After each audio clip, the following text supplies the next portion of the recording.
Hey, I'm Matt Malone, and the farm tour has been really great every year that we've done the farm tour, but this year, a year where we're back in person versus last year's virtual tour, we said, you know what, let's take it to the farm. And I want to say a huge thank you to the family of Heritage Family Farms for giving me the opportunity for our first farm tour stop to be out here in their busiest time of year. Brian, we are literally in a grape harvester right now, and this, first of all, it's cool because I've never been in a grape harvester before. Talk to me a little bit about what your timeline is, what your schedule is like right now, and why you've been running since last night, essentially. Yeah, we're a member of National Grape Co-op, and our marketing arm is Welch Foods. When we start harvest, we have a scheduled start date and a scheduled end date. We estimate our approximate tonnages for the year, and we get our schedule based on that. So what I mean by that is, this year currently we have a little bit lighter crop than what we have had in the past. We currently have a 12 load a day schedule in a 24-hour time period. So in order for us to meet all that and to cover the acres that we have to cover, to be done by the time Welches want to be done, we have to run 24 hours a day with 2 harvesters. That's a significant amount of time to put in a short amount of time. And that's not just you, that is a lot of other employees that you have here on the farm too. Correct. As we're currently rolling right now, I see one gentleman that's running the tractor. We have another fella on the bins. And then as soon as these fill up, it's amazing to see that there's another one ready to pull right up in behind them so you guys don't lose traction. So in the logistics side of things, you get this date, time, you run all of this math and come up with a schedule. What is it like when you're finally done? Well, it's definitely a relief. This is not like picking corn or soybeans where you come to work in the morning, you run all day. If you have a problem, something breaks or the weather stops you, you stop, you go home, and you're not up against a time clock. Where this is, everything's got to happen no matter what, rain or shine. And we have a third machine that we have just as a backup. So if one of these goes down, we can pull that machine out and keep running. And while we have a couple of the other employees, they would stop what they're doing, jump on it, try to fix whatever needs to be fixed.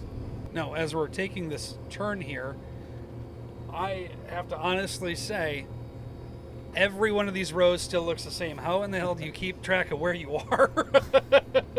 Well, I can see pretty much what I've picked and where I haven't picked. Okay. Now, I will say I do have a cheat sheet. My monitor up here in the corner will show me I'm painting a path. So, for instance, last night, one of my drivers got me in, he pulled into the wrong row, which I steered into the wrong row, and I stopped because I saw the coverage map, and it was enough. I was awake enough that I caught it. Otherwise, I would have had the deadhead down the row, which can be very aggravating. Mm-hmm. So let's talk a little bit about that. What are some other things that people may not realize? You're going through a grape harvest, you're doing all of this stuff. We mentioned equipment and weather, obviously, are two that kind of hit synonymously alongside all of farming. Are there other hang-ups or other things that could cause delays that could be crucial to you hitting that end goal, that schedule? Well, obviously, if you had an equipment failure or something like that, that could be a hindrance.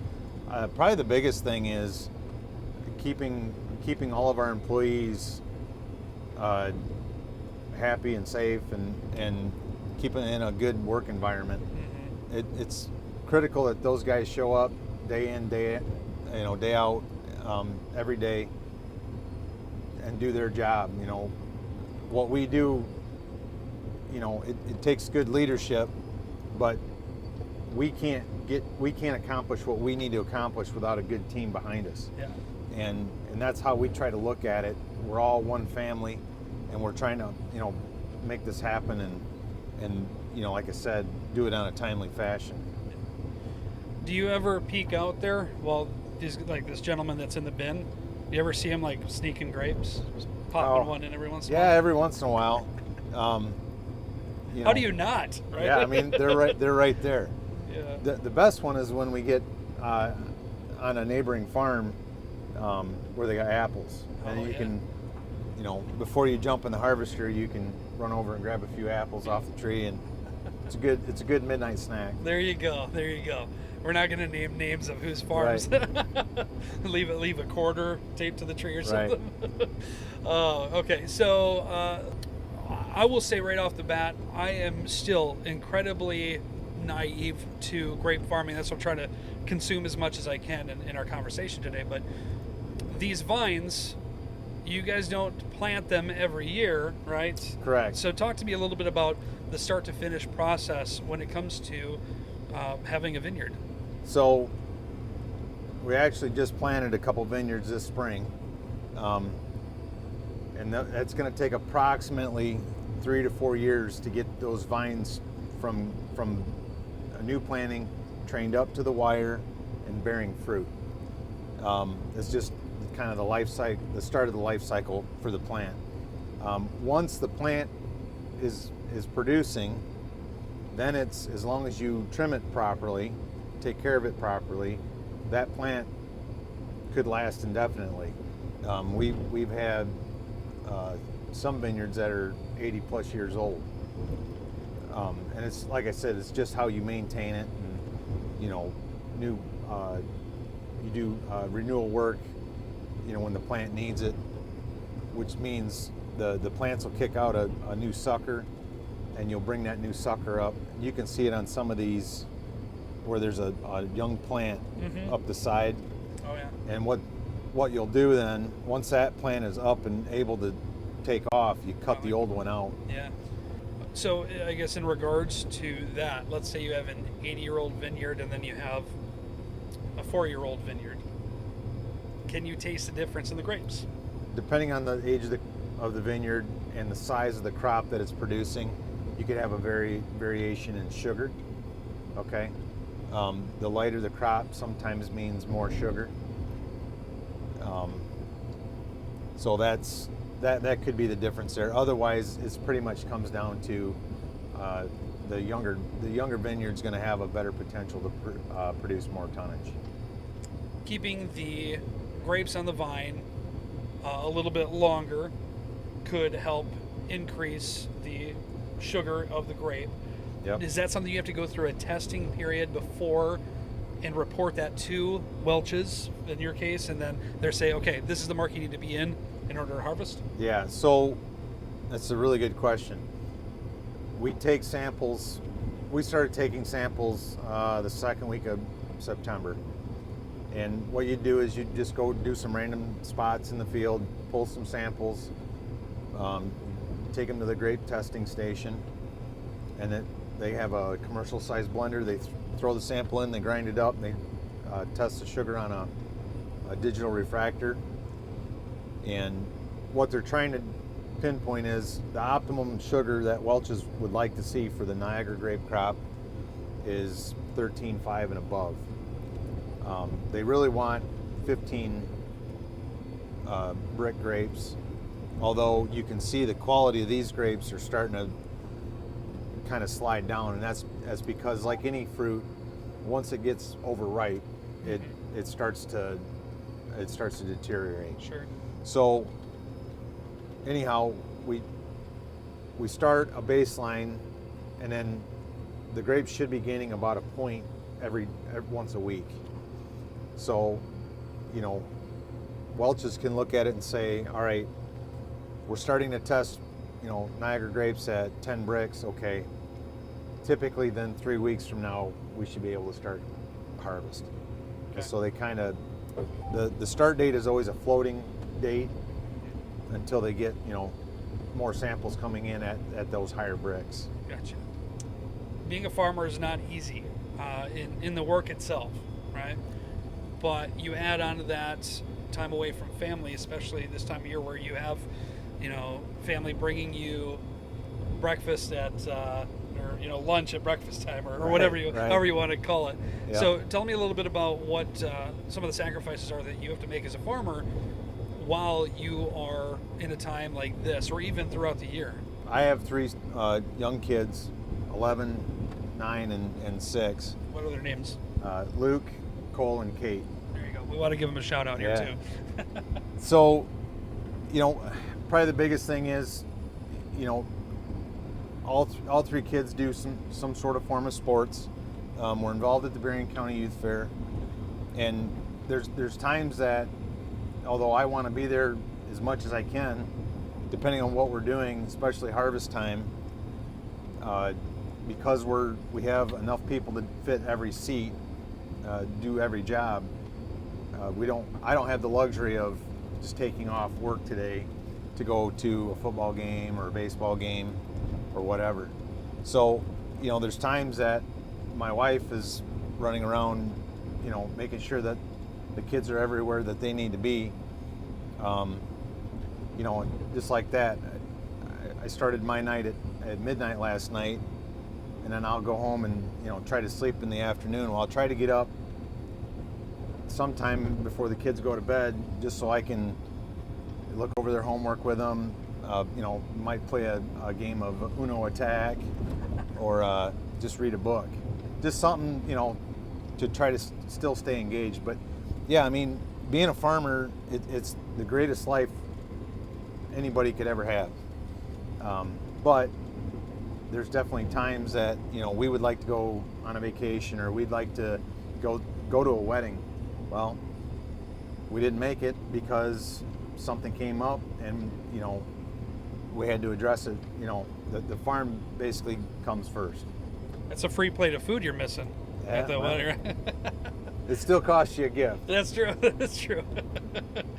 After the harvest, there's a point where you get the team together and you celebrate. You buy, a jug of Welch's grape juice, and then you guys crack it open, and Well, we actually do every year when we're done with harvest and everything. We do usually around Christmas time. We do like an annual Christmas party. Obviously, we have all of our employees, and then anybody that helps us part-time throughout the year, they come with their families, and we just have a good time, kick back, relax, talk about the year and what all we did and how, what we accomplished, and thank everybody for, not just the employees, but we thank their spouses too, because that, their spouses are sharing their time, as well. So yeah. We're harvesting, we're putting these in the bins. These grapes from the bins then go onto a trailer. Yep. They go get weighed, I assume, or take us through that process after they leave here. Yep. So once they're in the box, they're going up to the yard. We put them on a semi-trailer, and that truck has a scheduled load time. And so the grapes we're picking right now will be delivered to Welch's within an 8-hour period. So they're never they're not supposed to be any more than 8 hours old at the point of delivery. So that's the other side of trying to keep our schedule tight, is because it's a perishable item, right? Mm-hmm. And so once it gets to the plant, they weigh it in, they sample the sugar, it goes through inspection. USDA's got to do their thing, make sure that the load meets federal requirements, food grade requirements.